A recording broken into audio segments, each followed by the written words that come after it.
Hola, ¿cómo están todos y todas? Sean bienvenidos a este espacio Adelantando las Noticias. Soy Diego Pietrafesa. En el día de hoy ya estamos orejeando lo que pasa en Estados Unidos, pero miren, la verdad es que lo que tenemos que orejear y con mucha firmeza y con atención es lo que pasa en la economía doméstica, porque si bien es cierto que hay un notable tranquilidad, estancamiento, cierta armonía en las cuentas financieras que hacen que uno diga, che, bueno, mirá, la inflación parece que baja, mirá, el dólar parece que no sube, hay otra verdad. Y es tu calidad de vida, mi calidad de vida. ¿Está mejorando? ¿Mejorará? ¿Vale la pena este esfuerzo? Bueno, de todo esto vamos a estar hablando con un especialista. Cuando en un ratito nomás compartimos nuestros anunciantes y comienza el programa. En Vicente López la seguridad siempre fue una prioridad. Tenemos más de 2.000 cámaras funcionando y sumamos más patrullas en las calles. Porque cuando de seguridad se trata, no tenemos excusas. Trabajamos para mejorar ayer, hoy y siempre. Vivamos Vicente López. 91 años de historia. Conoce el Palacio Legislativo. Agenda tu visita guiada en legislatura.gov.ar. Legislatura porteña. Nos une a la ciudad.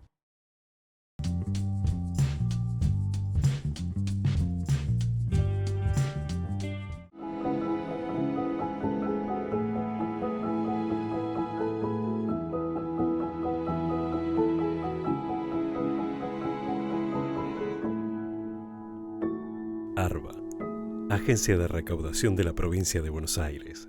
Vuelve el calor, vuelve el mosquito. Para prevenir la propagación del dengue, hay que impedir que el insecto se reproduzca. Evita la acumulación de agua en todos los espacios de tu casa. Municipio de Morón, Corazón del Oeste.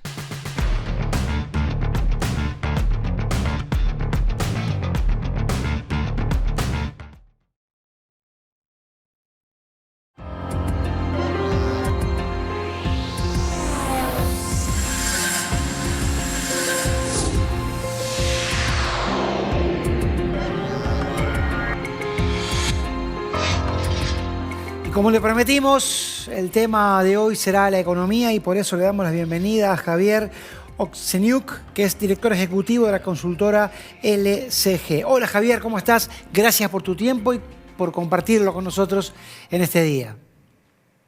No, al contrario, gracias por la invitación. ¿Cómo andás? Mira, bien, tratando de pensar como todos, como periodista y también como ciudadano, si esto que estamos viviendo es, como se dice en la jerga, una tensa calma o es un verano. Mira con qué pregunta te recibo. No, es muy válida la pregunta. Es una pregunta que nos hacemos todos los economistas respecto de esto. Efectivamente, cuando los mercados financieros están hacia el alza, se respira cierta tranquilidad, ¿no? Entonces, aflora el optimismo y en esas circunstancias uno permite pronosticar un poquito mejor algunas cositas. Ahora, la pregunta es válida porque muchas veces en las economías los mercados financieros y la economía real van por andariveles separados.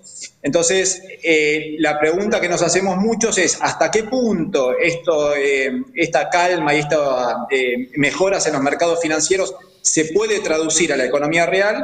O, al contrario, la economía real, con sus virtudes, sus fortalezas y fragilidades, puede llegar a revertir algo en los mercados financieros. Y yo creo que la verdad está en el medio de las dos cosas. Es una muy buena noticia que los mercados estén bien, porque eso permitiría, de alguna manera, validar un proceso que comenzó este año, digamos, de una nueva gestión, que, como toda nueva gestión, la ganancia de reputación es muy gradual, ¿no? No es que uno llega y ya de golpe las expectativas afloran y mejoran inmediatamente. Es un proceso que se va a ir validando mes a mes y el gobierno, fundamentalmente, a partir de un equilibrio fiscal que ha mantenido desde el origen y hasta los últimos meses, ha permitido, entre otras noticias que si querés después charlamos, que los mercados finalmente tomen como ciertas algunas cosas y se respire un aire optimista. Eso eventualmente puede contagiar a la economía real. Sin dudas, yo creo que ha tenido su cuota, por ejemplo, en la reducción de la inflación que estamos prontos de verificar para el mes de octubre. Cuando los mercados están tranquilos, la brecha cambiaria se reduce y no hay tanta incertidumbre, eso de alguna manera ayuda también a la formación de precios de los distintos agentes. Y creo, como otras consultoras también y otros analistas, estamos pensando que va a estar rondando el 3%, nosotros pensamos que va a estar un poquito por debajo, pero va a estar cerca del 3%. Esta tranquilidad financiera seguramente haya incidido en algo en eso también. Bueno, a ver, lo primero que tengo para preguntarte sobre este último comentario es, está claro, el 3% frente, ni por asomo, y vos compartirás conmigo el 17.000 que se avecinaban en el horizonte, me parece que es una cuenta falsa, pero está claro que si bien es un número que notablemente, y hay que aceptarlo, da cierta tranquilidad, la sensación que yo tengo es que sigue siendo un número alto para la magnitud del ajuste o, dicho en términos que le gustaría al presidente, para la velocidad de la motosierra. Quiero decir, es mucho esfuerzo, supongo yo, y hablo de la economía diaria, ya ni siquiera la economía real, para una inflación que, si bien ha bajado, está lejos, no sé tu opinión, de considerarse la ideal o por lo menos la esperable en un corto plazo. De acuerdo, coincido. Para poner un marco de referencia, este 3% mensual, para que nos ilustremos cuánto sería anualmente, sería 43%. ¿Sí? Entonces, lo pongo en mis palabras, lo mismo que acabas de decir vos. Es para festejar una inflación anual del 43%. Y mirá, veníamos de 3 dígitos, ¿no? Y bastante holgados, pero sigue siendo una inflación alta. Y ahí me apoyo en 2 comentarios. Una, es alta en comparación a lo que fueron otros procesos de estabilización económico de Argentina y del mundo, en donde la velocidad de la inflación mensual, el descenso de la inflación mensual cayó a una velocidad más alta, ¿sí? Y se ubicó, diría, más rápidamente por debajo del 1%, ¿sí? Entonces, a tu inquietud, yo diría, mira, en términos relativos a otras experiencias, se ha visto una dinámica mejor que esta. Como vaso medio vacío. Vaso medio lleno, bueno, veníamos, el año 2023 fue particularmente malo realmente en términos de inflación, con meses del 12%, promediaba los últimos 4 meses. Entonces, de alguna manera que haya cambiado esa dinámica, no es para desmerecerlo, al contrario, pero bueno, rescato también que no es una batalla que ya haya sido ganada, y ahí me permito el segundo comentario, que es que en la medida en que esta inflación todavía le cueste acercarse a ese 2% en donde el tipo de cambio se está deslizando, que es el tipo de cambio por el cual el comercio exterior se rige y es lo que le da competitividad a nuestros productos en el exterior, lo cierto es que mes a mes vamos a ir perdiendo cada vez más competitividad, lo que vulgarmente decimos que cada vez se va a ir fomentando el atraso cambiario en la medida que sigamos viendo números de inflación por arriba del 2%, y eso trae dudas realmente en la solidez del proceso. Así como rescaté recién la cuestión fiscal, que realmente ahí hay una dosis de certidumbre importante, o sea, que realmente ya casi nadie discute la solidez fiscal que el gobierno ha defendido a capa y espada. Lo cierto es que sigue habiendo dudas en el terreno externo. Es el talón de Aquiles de Argentina en muchos aspectos, porque básicamente es una cuenta que es la cantidad de dólares que van a entrar que nos permiten afrontar los dólares que tenemos que usar en el futuro. Y si bien hoy es positivo esa ecuación, todo indica que con este atraso cambiario que ya tenemos hoy, más allá de las discusiones técnicas que uno puede merecerse, discusiones académicas y demás, lo cierto es que estamos en un nivel de tipo de cambio que no muy cómodo desde el punto de vista de la historia argentina, y que eventualmente ya para el año que viene el comercio exterior se va a ver un poquito resentido y van a seguramente aflorar algunas dudas que hoy han desaparecido como consecuencia del blanqueo y otras fuentes de entrada de dólares. Claro, el blanqueo trajo 18.000 millones de dólares y claro, trajo además un alivio para el manejo de la economía en manos de Luis Caputo. Pero vos decías, y muy bien, el tema de la tensión cambiaria, ¿no? Y ayer escuchaba al jefe de gabinete, Guillermo Francos, usando una ironía que en realidad, hay que decirlo, no es propia ni suya ni de su gobierno. Ha sido utilizado varias veces, por lo menos en la historia reciente de Argentina. Esto es recorrer una ruta, ver la silobolsa y decir, che, podrían liquidar, ¿no? Porque Argentina necesita y mucho de esa liquidación. Lo que pasa es que calculo, Javier, que la otra gran pregunta es, bueno, pero esa entelequia que uno llama el campo, ¿querrá liquidar con un dólar a menos de 1.100 pesos? Bueno, como todo en economía, cada persona tiene una percepción distinta, ¿no? Entonces podemos llegar a ver una euforia en gente que compra y vende bonos, por ejemplo, y otros que están atentos a otro tipo de variables, ¿no? Y la verdad es que en cualquier economía conviven distintas realidades y distintos posicionamientos. Y no es que todos piensan de la misma manera. Entonces, yo creo que sí, ese factor es importante. Yo creo de todos modos que el campo se ha animado a liquidar en estos últimos meses como consecuencia de que el gobierno se las ha ingeniado para instalar, después más allá que podamos discutirlo, ¿no? Pero se instaló la idea de que este 2% es permanente o que va a durar una buena cantidad de tiempo, que no está la devaluación a la vuelta de la esquina.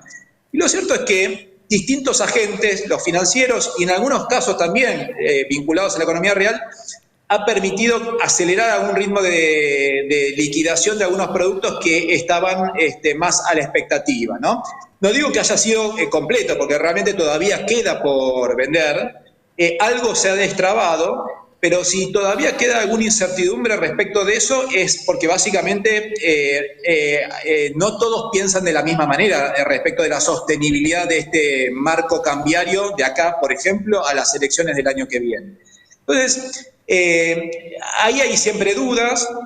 Creo que el gobierno, ¿por qué llegamos a esta situación? Esencialmente, yo creo que el blanqueo fue importantísimo desde el punto de vista de que aparecieron dólares que de golpe se quedaban registrados en los bancos. Si bien no incrementaron inmediatamente las reservas, lo hicieron solamente en una dosis menor.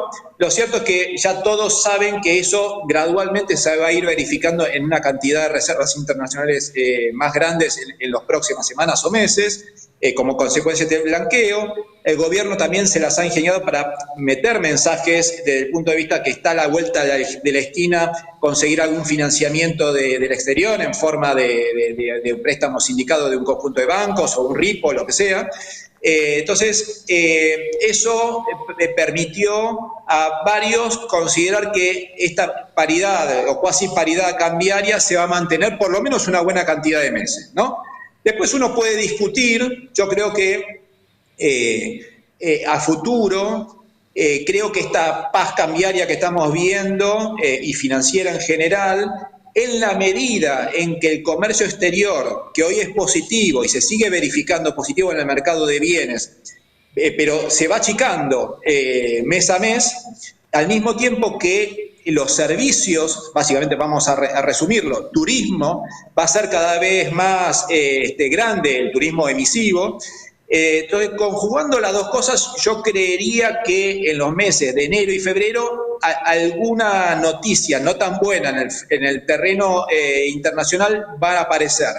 Y no tiene por qué ser el fin del mundo. En definitiva, eso después tiene que obligar al gobierno a ver, bueno, con estas nuevas cartas, ¿qué hacemos? Y eventualmente algún movimiento cambiario en el marco, eventualmente, de un acuerdo con el Fondo Monetario y demás, se va a tener que hacer. Yo sí me pongo del lado de que un movimiento eventual en esta dirección no tiene por qué tener derivaciones fatales, ¿sí? Porque en definitiva las cuentas fiscales están en orden y no hay muchos elementos de fragilidad en principio. Con lo cual, hoy movimientos, o en el futuro movimientos cambiarios, podrían en todo caso subir un poco algunos precios. Toda esta dulzura en los mercados financieros se va a cortar un poquito, pero no tiene por qué tener una connotación muy negativa, porque son las reglas del juego. Está claro, te estás refiriendo, y nuestros televidentes lo saben, a que en la Argentina cada vez que hubo una devaluación, bueno, se sabe, ¿no? Inmediatamente los precios se acomodan a ese ritmo, por más que después eso no se mantenga y por más que a los precios les cueste mucho bajar cuando la situación se ordena, si es que eso ocurre, porque a veces no ha ocurrido. Pero también, Javier, en esto de los vasos medio llenos o medio vacíos, están los que critican esta suerte de, dentro de este verano financiero, los que lo adjudican solamente a operaciones del tipo del carry trade. Para que la gente entienda, es vender dólares, comprar pesos, hacerlos trabajar y después recuperar los dólares y ganar en dólares. Una ganancia que estaba diciendo el otro día por $1.000.000 de $1.000 por día, ¿no? Tentador parece. ¿Vos creés que, porque eso sí nos remite a un pasado reciente en donde, bueno, fue bueno el negocio para pocos y finalmente terminó siendo malo el negocio para muchos? ¿Eso es una perspectiva lejana o todavía es un escenario posible? A ver, toda la cuestión del carry trade, como vos decís, se circunscribe a la compra-venta de algunos activos financieros. Eventualmente, eso, en la medida que existe, debería, a través de confianzas y ramificaciones de la confianza, incidir de alguna manera en el canal crediticio y afectar de alguna manera la economía real. No tiene por qué pasar, ¿no? Pero en definitiva, la expectativa es que ocurra algo de ese tipo. ¿Y por qué existe eso? Básicamente uno puede decir, bueno, porque como hay inflación, las tasas están altas y entonces básicamente hay una entrada de capitales para posicionarse en activos en pesos. Pero lo cierto es que eso funciona en la medida en que las expectativas de depreciación estén controladas.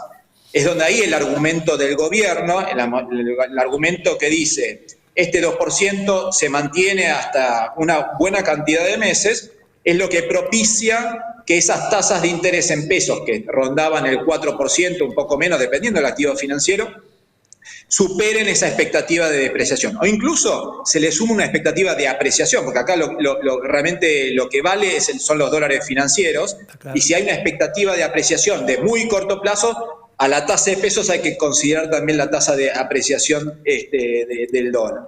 Ahora, claramente, en la medida, es un juego de percepciones todo esto, en la medida que exista alguna noticia y hagan cambiar estas percepciones, digamos, la reversión de todas estas operaciones está a tiro de un botón. Sí, sí. Entonces, no hay que contagiarse demasiado, y hay que concentrarse en algún momento en los fundamentals, y que, como dije antes, ¿qué son los fundamentals? Básicamente es toda la economía con todas las derivaciones económicas. La inflación baja, pero todavía se ubica por arriba del 2% del tipo de cambio de comercio exterior. La actividad económica realmente está saliendo de una recesión, pero realmente hay sectores que todavía es muy heterogéneo esta recuperación, es muy tibia, muy tímida, y no logra consolidarse en los datos del mes a mes. Recuerdo que, por ejemplo, en agosto el índice de actividad económica solamente creció un 0,2%, cuando en julio estuvo creciendo arriba del 2%. En septiembre se ve que puede tener un dato más positivo. Y tenemos una salud fiscal inédita en la historia argentina que hay que valorar, y dudas en el terreno externo. Eso es la configuración de la economía argentina hoy. Y bueno, los movimientos financieros para una determinación o una determinada expectativa respecto del tipo de cambio puede propiciar la entrada de capitales, y en otras situaciones puede propiciar, bueno, ya hice mi ganancia, son básicamente esto se llama dinero caliente. Sí, me voy. Esto es para hacer alguna diferencia en poco tiempo, en la medida que ya la hice, a lo mejor para realmente validar esa ganancia me tengo que salir. Sí. Entonces, ahí está la cuestión del carry trade. Yo diría que ahí lo que podría potencialmente ser perjudicial, más allá de estas fragilidades que yo mencioné antes, es que estos carry trade hayan surgido de un apalancamiento, de un endeudamiento para posicionarse en activos en pesos, lo cual lo pone en una situación muy frágil y que puede tener un daño patrimonial a muchas personas que juegan con este tipo de cosas, ¿no? Entonces, y frente al daño patrimonial, se exacerba la incertidumbre por arriba de las fragilidades que dije antes. Entonces, yo creo que todavía no hay información realmente de cómo son los esquemas de endeudamiento. A lo mejor no hubo prácticamente endeudamiento, hay gente que trae los dólares y se posiciona en pesos, hay gente que sí toma prestado a corto plazo en pesos para posicionarse en algo más largo plazo a través de las cauciones. Hay distintos mercados en donde esto ha aflorado, pero no creo que de por sí el carry trade nos haya puesto en una situación que agrega una fragilidad que ya de por sí está circunscripta en el mercado cambiario. Y vos hablas de las percepciones y me parece que hay, si bien es cierto que creo que el presidente acierta cuando califica el ajuste más grande de la historia y acierta también cuando dice, y lo hice con el respaldo de la mayoría, por lo menos del 50% de la población. Es un número igual que está entrando en discusión, pero vamos a tomarlo por válido. La pregunta sería, aunque esta percepción del gobierno sea cierta, está la otra percepción, que es la de la vida real, la de todos los días, la del ciudadano, la del trabajo registrado y la del trabajo informal, en donde se ve una cierta demora, ¿no? Uno ha escuchado el famoso efecto derrame, bueno, quedémonos tranquilos que cuando los inversores vengan, cuando las empresas se potencien, que cuando la riqueza se genere, eso va a caer en la economía doméstica, por no llamarla la economía real. De acuerdo a percepciones, eso no está pasando. ¿Vos creés que se puede esperar que eso pase en el corto plazo o, por ser piadosos, habría que seguir teniendo paciencia? Definitivamente la sociedad está teniendo mucha paciencia. La situación es trágica, o sea, no vamos a descubrir nada. Los índices de pobreza son enormes. Mirando los índices de pobreza en algunas provincias, alcanza la pobreza en menores de 14 años en algunas localidades, como por ejemplo el conurbano, alcanza casi el 80% de los chicos. O sea, definitivamente hay una situación trágica que no es novedosa porque esto es todo un proceso de fracasos en Argentina, y que ya tiene dotes estructurales y como tales son difíciles de sacar. Pero claramente en una situación donde se requiere, para encontrar equilibrios macroeconómicos básicos, lo fiscal y lo externo, de evaluar, hacer ajuste fiscal, eso claramente, ese panorama se agrava, ¿sí? Eso no tiene ningún sentido ocultarlo porque es así. Entonces, acá el tema es intentar, desde la gestión de las políticas públicas y de la gestión de la política en sí mismo, que toda esta cuestión de, vamos a usar tus palabras de un rato, este verano financiero se traduzca lo más eficientemente posible en una recuperación económica, porque la verdad es que hay una urgencia respecto de esto. Ahora,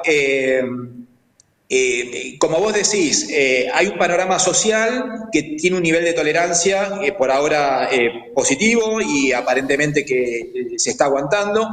Pero también es cierto que desde el punto de vista de la gestión política, ahí sigue primando una lógica de la confrontación. Y entonces yo creo que ahí son distintas variables que se van retroalimentando una a otra, ¿no? Entonces, cuando lo social se manifiesta de alguna manera, los problemas sociales, eso eventualmente también se manifiesta en tensiones políticas y todo ese conjunto de cosas se puede manifestar también en tensiones o un agravamiento de la cuestión económica, ¿no? Entonces, yo creo que esas tres patas, que es lo social, lo político y lo económico, tienen que ir más o menos de la mano, porque el camino que tenemos por delante es arduo, y encararlo desde la lógica de la confrontación en una minoría, en principio política, parlamentaria, más allá de los acuerdos ocasionales que se puedan lograr, y lo cierto es que le da menos robustez a este proceso, lo cual ralentiza de alguna manera por canales difusos esa recuperación y esas mejoras en las condiciones sociales. Javier, te hemos peloteado por toda la cancha, así que valoramos mucho tu esfuerzo físico e intelectual también por acompañarnos con nosotros en el día de hoy. Muchas gracias. No, al contrario. Un placer la charla. El placer es nuestro. Cerraríamos diciendo la fragilidad, ¿no? Como el gran tema de la hora. Será hasta la semana que viene. Gracias, Javier. Gracias a estar ustedes tan cerca. Nos veremos en 7 días. En Vicente López la seguridad siempre fue una prioridad. Tenemos más de 2.000 cámaras funcionando y sumamos más patrullas en las calles. Porque cuando de seguridad se trata, no tenemos excusas. Trabajamos para mejorar ayer, hoy y siempre. Vivamos Vicente López. Dona sangre. Se necesitan entre 300 y 400 donantes por día. No esperes que te lo pidan. Siempre se necesita. Conocé cómo donar en buenosaires.gov.ar/donasangre. Buenos Aires Ciudad. Vamos por más.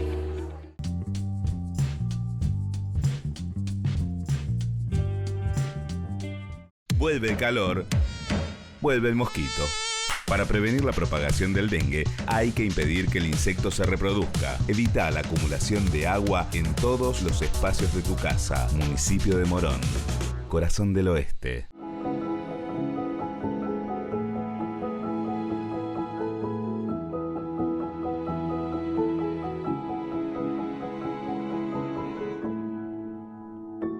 ARBA, Agencia de Recaudación de la Provincia de Buenos Aires.